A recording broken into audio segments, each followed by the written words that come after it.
Hey everyone, Bill Huizinga, obviously out here in Washington, D.C., where we've had another productive week.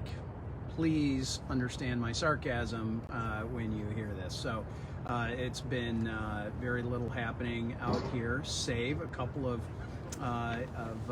issues. One in particular that doesn't directly affect the House, except that tonight there's a move from the House Democrats and Speaker Pelosi to help Chuck Schumer and Senate Democrats take over federal elections. And here's how this is going to happen. The Rules Committee is meeting, it's supposed to meet at 7:20 right now, and they are going to be taking up a bill that has to do with NASA and utilization or underutilization of NASA facilities, and NASA being able to rent those out and actually turn the space agency into a more efficient organization. Here's the problem. The Democrats can't figure out how to move forward on their takeover of the federal elections, on all elections, and federalize them. So the Democrats are proposing that they swap out the language for the NASA bill with this language that Chuck Schumer wants to take over the elections with. And so what they're going to do then is that bill will pass the House of Representatives tomorrow on a party line vote. It then becomes no longer a Senate bill, which they have to deal with the filibuster on, but it's a House bill that they're responding to, and they will have to have just one vote on cloture. Now, the suspicion is that it's still not going to be able to meet that threshold, but Chuck Schumer doesn't want to go through the pain for his members. And so now they're using the House as a tool to allow for that. And it's just, I should be shocked, but sadly I'm not. It's just amazing. These folks are just wanting to use this institution to completely undercut and destroy our way of life here in America. So the other thing that obviously is high on everybody's list is inflation and what's been going on. And I was glad to see the president and I finally agree on something. He acknowledged that inflation exists. Hey, well, it's only been, say a year that we've known that, just shy of a year. So I am going to read you a quick tweet, and I'm gonna retweet it. So look for my @RepHuizinga Twitter, and we have it on social media. And so the discussion about inflation. What does this mean? So here's the thing: inflation is taxation, and we know it hits the lower rungs of the income ladder. We know this. It's a regressive tax on the working middle class. So gasoline is up 49.6%. Used cars are up 37.3%. Gas utilities are up 24.1%.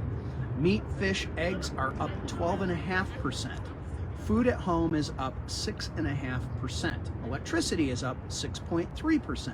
Food away from home is up another 6%. So if you go out to eat with your family.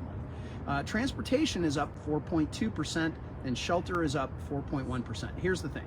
This 7% increase that we have seen in the CPI, the Consumer Price Index, is the largest increase in 40 years. 40 years. So even the Democrats are finally realizing that inflation has been a problem. Now, earlier today, I was tweeting some things on this, and had a few of our neighborhood-friendly trolls. Well, what are you going to do about it? We need solutions, not just pointing out the obvious. Well, here's a couple of solutions. First of all, the Federal Reserve should not have been as accommodating and sticking their foot on the gas full bore for the last couple of years. We know that there has been a recovery that's been going on, and here's the thing: the federal government has disincentivized people to go back to work. Simply have. And there are more jobs available than people are willing to work. And that's part of the reason why we've got some of the supply chain issues and those things that are going on. So there's a number of things that we need to do. It starts with the Federal Reserve and what they've been doing with the accommodation or quantitative easing, which is buying all these bonds. They have finally come to their senses and they're dialing that back, and they're going to have to do it more aggressively now and create more pain, so we don't see interest rates just spike and inflation just spike. And had they done this, as I had indicated over the last number of years in committee and other places that they should have been doing, we wouldn't have to be going through these painful steps that are going to be coming. But they have to make sure that the economy is on healthy, stable ground. So here we've got this administration talking about raising income taxes, raising taxes on corporations and small businesses and LLCs and sole proprietors, the small business folks of America. Obviously, people have been having wages go up, but unfortunately, those wage increases have not been keeping pace with inflation. So that means you actually have less spending power.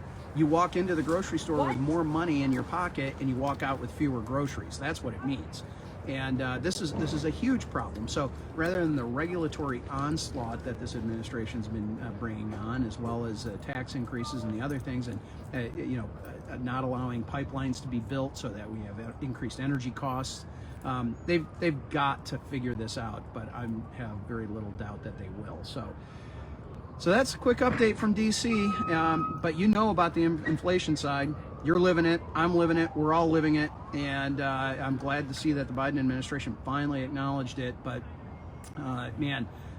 we can't let the shenanigans that are going on in the building behind me stand. So we're going to continue to fight that and try to be a reasonable, common sense conservative voice out here in Washington, D.C. So we'll talk to you.